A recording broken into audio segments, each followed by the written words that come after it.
Wow. That's how I know he's legit. So or they're legit, whichever, you know what I mean? Right. So, I mean, that's how I know. So, I mean, again, you need to bombard yourself with good stuff, but at the same token, don't be ignorant of what the enemy's doing, but you need to have a fine balance right there. Absolutely, Mark. And again, knowing what the enemy's doing, we're not ignorant of his devices. It reminds me of David. I'm asked this a lot of times. Well, I had a person in the chat room last night. We were talking about the spirit of Python, how it suffocates Christians and how it controls governments and it controls people, it controls finances, it calls people, and just a myriad of things it does. And it's somewhat related to the spirit of Jezebel, but it's a different kind of an attack. Right. But one of the questions came up. She said, well, what do we do? And one thing we do, I believe, is that we continue to bombard heaven to expose this darkness. It reminds me of David when he was in this fight for his kingdom. And I want to say it was during the Absalom years. It wasn't Saul. David had taken the kingdom, and Absalom was rising up against him. And Absalom had certain people within his daddy's court that were betraying him.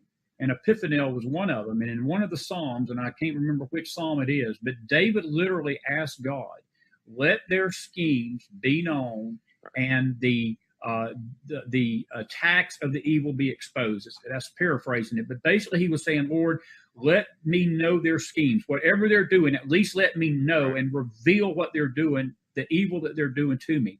And Mark, that's really, I believe, where we as Christians, we can do that. We can ask God to bring this whole thing down and to expose that darkness, because if it can be exposed, then we know where it's coming from. And again, because like you said, Satan traffics in darkness, God traffics in light. The darkness hates the light will always dispel the darkness. But to understand the dark, you have got to know what's in the dark. Right. And God can do that just like that. And I believe as Christians, that's how we have to pray, is to make their schemes be exposed and they be taken down. And it's just like this accusation right now. That's how I've been praying for the last 3 or 4 days, that this accuser be revealed to be the fraud and the liar she is.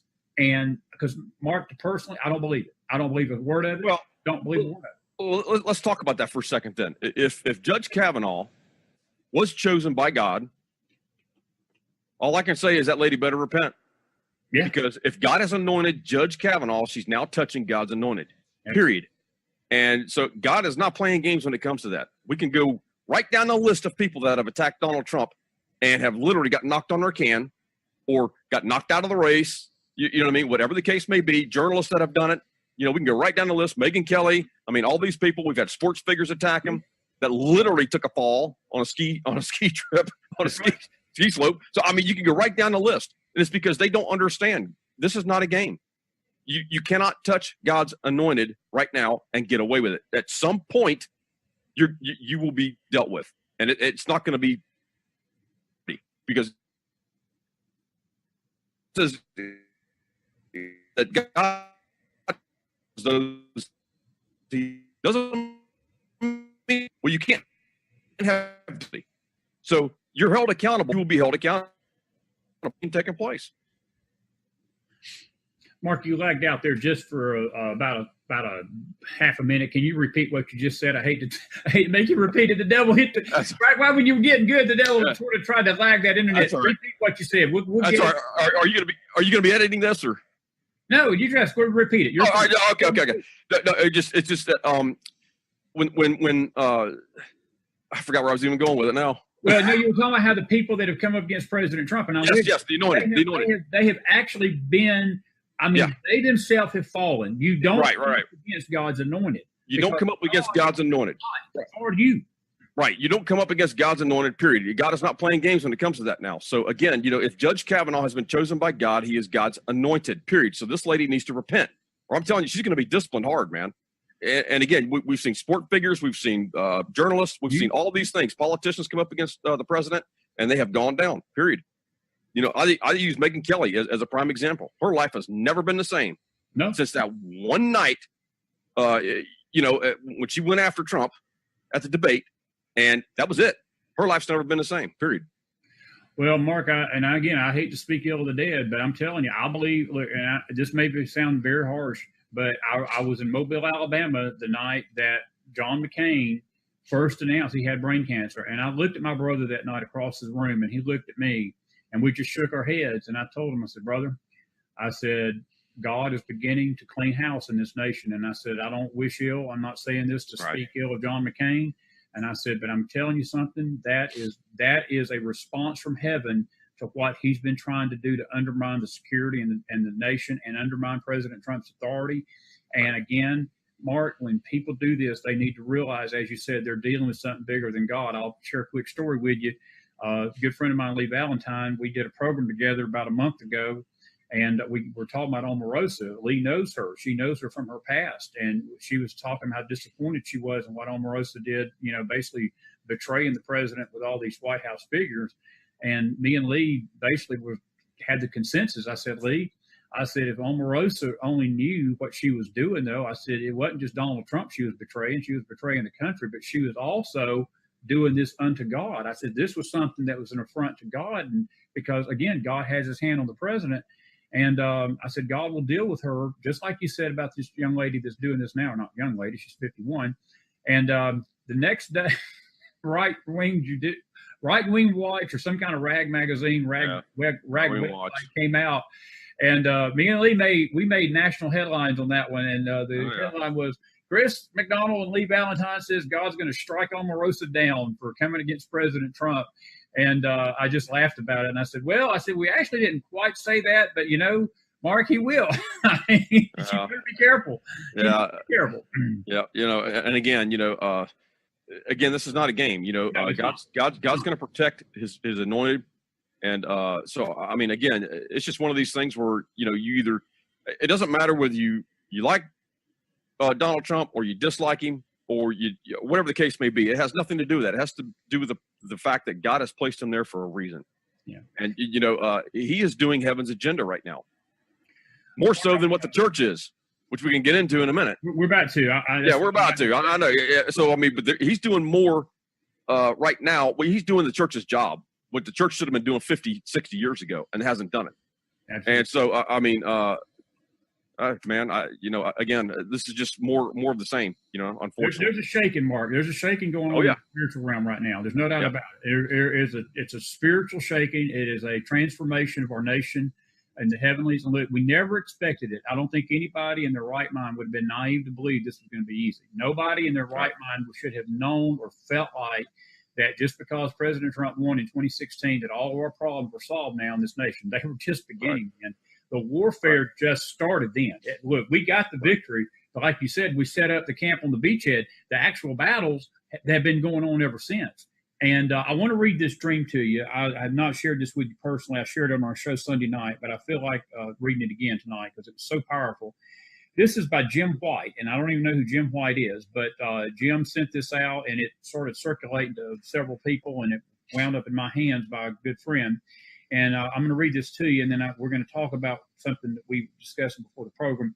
I keep having these dreams, and most of them mean nothing, but the one I had last night, I believe, has significant meaning. My wife and I were in Washington, D.C., and we were walking down Pennsylvania Avenue toward the White House.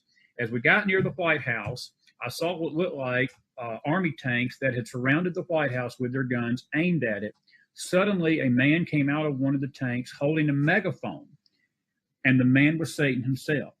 He began shouting and yelling at our president and saying, quote, and this is taken right out of your prophecy, Mark, had it not been for the army of my opponent praying and interceding for your victory, I would have won that last election.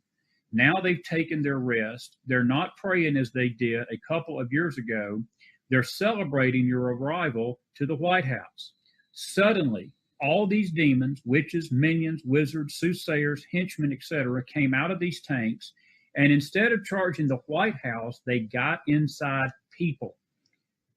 They got inside people. It seemed that everyone was possessed with some sort of evil entity standing before the White House with this massive army of demonized people who wanted President Trump's head on a platter.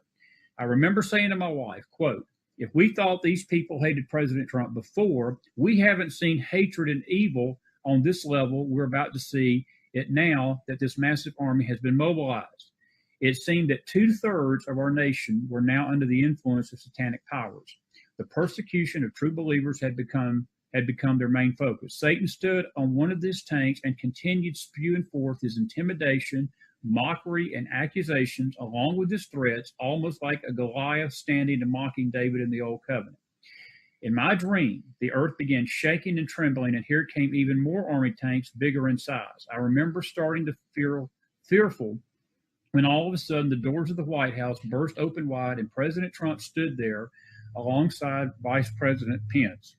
President Trump also held a megaphone, and he began shouting, but he wasn't shouting back at Satan. Rather, he was shouting to every single Christian believer throughout the world. And this is what he said, Mark. Yep. Pray, pray, pray like you've never prayed before. This isn't an attack on me. It's an attack on you, the Christian. The only thing keeping him, Satan, from total world dominion is the praying Christian. And he finished this like this: your prayers put me here. Now it will take your prayers to keep me here.